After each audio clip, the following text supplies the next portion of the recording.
കൊഞ്ഞനം കാട്ടാൻ ഇറങ്ങിയതല്ലത്. ശരിയായ നിലയിൽ തന്നെ ഉത്തരവാദിത്ത ബോധത്തോടുകൂടെ ഭാവി മനസ്സിലാക്കി ഇതുകൊണ്ട് എന്തുണ്ടാകുമെന്ന് ചിന്തിച്ചിട്ട് ശരിയായ അർത്ഥത്തിൽ ചിന്തിച്ചുകൊണ്ട് ഇറങ്ങിയതാണ്. അതുകൊണ്ട് തന്നെ കേരളത്തിൽ പ്രവർത്തിക്കുന്ന, ഇനി കർണാടകയിൽ പ്രവർത്തിക്കുന്ന ഏതെങ്കിലും വഹാബി സംഘങ്ങൾക്കോ പ്രസ്ഥാനങ്ങൾക്കോ വ്യക്തികൾക്കോ ഇതുമായി ബന്ധപ്പെട്ട് വിശ്വസിക്കാൻ പറ്റാത്തതാണ് സുന്നികളുടെ മാലമൗലിദുകൾ എന്ന് തെളിയിക്കാൻ പറ്റുന്നവരുണ്ടെങ്കിൽ, ഏറെ കൊട്ടിഘോഷിച്ച് ആക്ഷേപിക്കുന്ന മുഹയ്യദ്ദീൻ മാലയെ പറ്റി തന്നെ അങ്ങനെ സംവാദം നടത്താൻ തയ്യാറുള്ള ആൺകുട്ടികളുണ്ടെങ്കിൽ ആ ആൺകുട്ടികളെ പരസ്യമായി എല്ലായിടത്തും ഒന്നുപോലെ ഈ വേദിയിൽ വെച്ചും ഞാൻ വെല്ലുവിളിക്കുകയാണ് IDF-ന്റെ പേരിൽ. ആ വെല്ലുവിളി സ്വീകരിക്കാൻ തയ്യാറില്ലെങ്കിൽ അവരവിടെ ഇരിക്കട്ടെ. നമ്മളെ മാതിരി പഠിച്ചു പോകാം. സംശയമുള്ളവർ സംശയമുള്ള രീതിയിൽ മനസ്സിലാക്കി പോകാം. ബഹിജ കിതാബ്, ശൈഖ് തങ്ങൾ ചൊല്ലിയ ബെയ്ത്തുകൾ തെക്കുമില്ല. ഇവ മനസ്സിലാക്കിയാൽ മതിയല്ലോ നമുക്ക്. അതിൽ അവലംബമുള്ളതല്ലാത്തത് മാലയിലൊന്നുമില്ല. ഒരാൾ ഏതെങ്കിലും കിതാബിനെ ഉദ്ധരിച്ച് ആ ഉദ്ധരിച്ചതാ ഞാൻ പറയുന്നത് എന്ന് പറയുമ്പോൾ അയാളുടെ ധർമ്മവും ചുമതലയും എന്താണ്? ആ കിതാബിലുണ്ടോ ആ ബെയ്ത്തിലുണ്ടോ എന്ന് നോക്കല. അതുണ്ടെങ്കിൽ അദ്ദേഹത്തിൻ്റെ ധർമ്മ ഉത്തരവാദിത്വം തീർന്നു. ആ കിതാബിൻ്റെ ഉത്തരവാദിത്വം പിന്നെ കിതാബുകാരനും അതിനെ ന്യായീകരിക്കുന്നവരാണ് ഏറ്റെടുക്കേണ്ടത്. ഇവിടെ നാം ബഹിജയുടെ ഉത്തരവാദിത്വവും ഏറ്റെടുക്കാം, തെക്കുമിലത്തിന്റെ ഉത്തരവാദിത്വവും ഏറ്റെടുക്കാം, മുഹയ്യിദ്ദീൻ ശൈഖ് തങ്ങളവറുകൾ ചൊല്ലിയ ബെയ്ത്തിന്റെ ഉത്തരവാദിത്വവും ഏറ്റെടുക്കാം. ഇതിലേതെങ്കിലും സംശയമുള്ളവരുണ്ടെങ്കിൽ അവരോടൊക്കെ ന്യായമായ പ്രമാണങ്ങളുടെ വെളിച്ചത്തിൽ സംവദിക്കാൻ ന്യായമായ രീതിയിൽ തയ്യാറാണ്. ഒളിച്ചു കളിച്ചാവൂല, പരസ്യമായിരിക്കണം, ജനങ്ങൾക്ക് കേൾക്കാൻ സൗകര്യം വേണമെന്ന് മാത്രമേ ഉള്ളൂ. ആ വിധത്തിൽ അത്തരക്കാരോട് നമുക്ക് പറഞ്ഞു തീരാം. പക്ഷേ സദസ്സിൽ ഒത്തുകൂടുന്ന സാധാരണക്കാർ ശുദ്ധരാണ്. തെറ്റിദ്ധരിപ്പിക്കലുകളും വസ്വാസുകളും കേട്ടുകൊണ്ട് വസ്വാസാകുന്നവരും ശുദ്ധരാണ്. അത്തരം ശുദ്ധർക്ക് അത് മതിയാവില്ല. ശുദ്ധർക്ക് കുറെ മനസ്സിലാക്കണമെന്നുണ്ടാവുമല്ലോ. അതിനുള്ള പ്രചോദനമെന്ന നിലക്ക് മാലയിലുള്ള വരികളിൽ കൂടുതൽ വിമർശിക്കപ്പെടുന്നത് മാത്രം നമ്മൾ എടുത്തിട്ട് അത് അവലംബ ഗ്രന്ഥങ്ങളുമായി തട്ടിച്ചിട്ട് നമുക്കതിനെ വിലയിരുത്താം. ബാക്കി പിന്നെ നമുക്ക് മനസ്സിലാക്കിയാൽ മതി. ബഹിജ എന്ത്, തെക്കുമില എന്ത്, അവർ ചൊന്ന ബെയ്ത്ത് എന്ത് എന്ന് നമ്മളൊന്ന് ആലോചിക്കണം. നിരവധി ബെയ്ത്തുകൾ ചൊല്ലിയിട്ടുണ്ട് ബഹുമാനപ്പെട്ട ശൈഖ് തങ്ങളവറുകൾ. ശൈഖ് തങ്ങളവറുകളുടെ ക്രോഡീകരിക്കപ്പെട്ട ബെയ്ത്തുകൾ തന്നെ അനേകമുണ്ട്. പക്ഷെ ശൈഖ് തങ്ങളുടെ ബെയ്ത്തുകൾ ആരാണ് ശൈഖു തങ്ങൾ എന്നറിഞ്ഞു വേണം വിലയിരുത്താൻ. ശൈഖ് തങ്ങളുടെ ബെയ്ത്തുകൾ അവർ ചൊല്ലിയത് ഏതു രീതിയിലാണെന്ന് അറിഞ്ഞുകൊണ്ട് വേണം വിലയിരുത്താൻ. അതാരുടെ മൊഴി അങ്ങനെ തന്നെ വിലയിരുത്തുള്ളൂ. ഞാൻ ഈ സദസ്സിൽ വെച്ച് എന്തോ എന്ന് പറഞ്ഞത് ഇവിടെ മുഴുവൻ കേട്ടവർക്കേ ബോധിക്കുള്ളൂ. ഇവിടെ തല മുതൽ അവസാനം വരെ കേട്ടവർക്കേ അത് മനസ്സിലാവുള്ളൂ. ഇതിത്തെ ഒരു തുണ്ടെടുത്തിട്ട് വേറെ എവിടെയെങ്കിലും പോയിട്ട് അത് ഉദ്ധരിച്ചാൽ എന്നിട്ട് തോന്നിയാസം പറഞ്ഞാൽ അത് മറുപടി അർഹിക്കുന്നില്ല. ഇവിടെ തല മുതൽ അവസാനം വരെ ഇരിക്കുന്നവർക്കല്ലേ വിഷയം തിരിയുള്ളൂ. ഈ സദസ്സിനെ ബന്ധപ്പെടുത്തിക്കൊണ്ടാണ് എൻ്റെ സംസാരം. ഇതേപോലെ തന്നെയാണ് ശൈഖ് തങ്ങളുടെ ബെയ്ത്തും. ഒറ്റയ്ക്ക് ചൊല്ലിയതാണോ സദസ്സിൽ ചൊല്ലിയതാണോ വ്യത്യാസപ്പെട്ട് മനസ്സിലാക്കണം. മഹാനരുടെ ഏതവസ്ഥയിൽ ചൊല്ലിയതാണ് വ്യത്യാസപ്പെട്ട് മനസ്സിലാക്കണം. കുട്ടിക്കാലത്ത് ചൊല്ലിയതാണെങ്കിൽ കുട്ടിക്കാലത്തെ അർത്ഥമാണ്, വലുപ്പകാലത്ത് ചൊല്ലിയതാണെങ്കിൽ വലുപ്പകാലത്തെ അർത്ഥമാണ്. വലുപ്പകാലത്ത് തന്നെ അവസ്ഥാന്തരങ്ങളിൽ ചൊല്ലിയതിനൊക്കെ ആ അവസ്ഥാന്തരങ്ങളുടെ മാനമാണ് നൽകുക. അത് മനസ്സിലാക്കിയിട്ട് ശൈഖ് തങ്ങളവറുകളുടെ എന്ന് മാത്രമല്ല അള്ളാഹുവിൻ്റെ ഔലിയാക്കളുടേത് മുഴുവൻ പ്രത്യേകിച്ചും വിലയിരുത്താൻ പറ്റൂ. വേറുള്ളവരിക്കട്ടെ, നമ്മളെ തന്നെ അങ്ങനെ വിലയിരുത്താൻ പറ്റുള്ളൂ. ഔലിയാക്കന്മാരത് പ്രത്യേകിച്ചും അങ്ങനെ വിലയിരുത്താൻ പറ്റൂ. ശൈഖ് തങ്ങളുടെ ബെയ്ത്തുകൾ ധാരാളമുണ്ട്.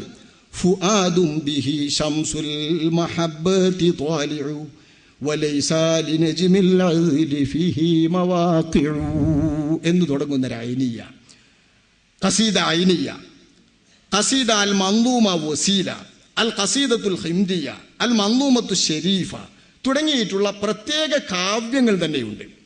ബഹിജ കിതാബുമായി ബന്ധപ്പെടുത്തി ബഹിജയും തെക്കിമിലയും കാവ്യവും പറഞ്ഞതുകൊണ്ട് മിക്കവാറും ബഹിജ എന്ന കിതാബിൻ്റെ മാർജിനിൽ ഫുതൂഹുൽ വൈബും ആ ഫുതൂഹുൽ വൈബിൻ്റെ പിന്നണിയായി തെക്കിമിലയും അതിൻ്റെ പിന്നണിയിലായിക്കൊണ്ട് ശൈഖ് തങ്ങളുടെ ബെയ്ത്തുകളും ക്രോഡീകരിച്ചിട്ടുള്ള ഒരു ത്വബയുണ്ട്.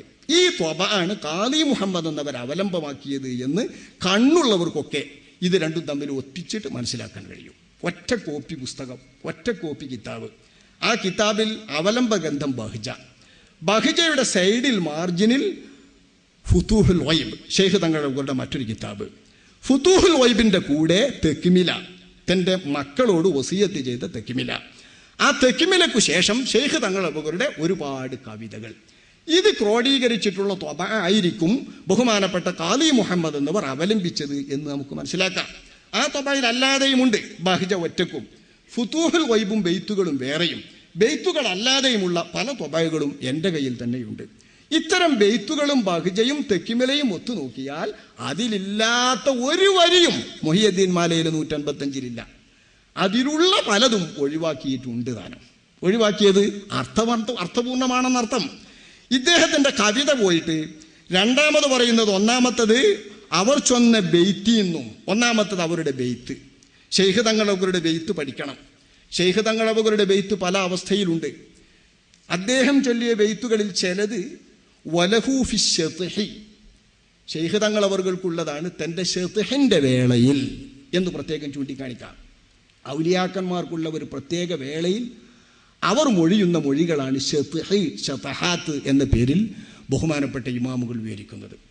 ഇത് മനസ്സിലാക്കാതെ അവരുടെ ബെയ്ത്തിൽ ചെന്ന് ചാടിയാൽ അബദ്ധങ്ങൾ പിണയും. ശത്ഹി, ശതഹാത്ത് എന്നൊക്കെ പറഞ്ഞാൽ അത് മനസ്സിലാക്കണം.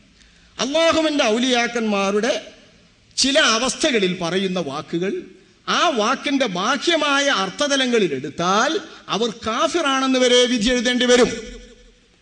അത്തരം അബദ്ധങ്ങൾ പലർക്കും സംഭവിച്ചിട്ടുണ്ട്. അനൽ ഹഖ് എന്ന് പറഞ്ഞതിൻ്റെ പേരിൽ മൻസൂർ ഹല്ലാജ് എന്നവർ കൊല്ലപ്പെട്ടിട്ടുണ്ട്. ഇസ്ലാമിക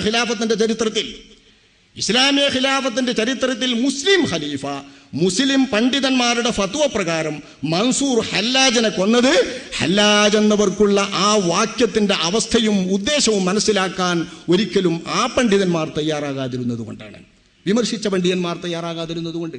അപ്പോൾ പണ്ഡിതന്മാരെ വിലയിരുത്തുമ്പോൾ, അവരുടെ വാക്കുകളെ വിലയിരുത്തുമ്പോൾ സന്ദർഭങ്ങൾ മനസ്സിലാക്കാതെ വാക്കിന് അർത്ഥകൽപ്പന നടത്തിയാൽ അബദ്ധം സംഭവിക്കും. ആ അബദ്ധങ്ങൾ സംഭവിക്കാതിരിക്കാൻ ശൈഖ് തങ്ങൾ അവരുടെ ബെയ്ത്തുകളിൽ എങ്ങനെയെന്ന് മനസ്സിലാക്കണം. ആ ബെയ്ത്തുകളിൽ പലതും ശത്ഹിന്റെ അവസരത്തിലുള്ളതാണ് എന്ന് കാണാം. അത് കവിതയെ പരിചയപ്പെടുത്തുമ്പോൾ തന്നെ പറയും വലഹു ഫി ശത്ഹി, ശത്ഹിൽ ശൈഖ് തങ്ങൾ അവർക്കുണ്ട്.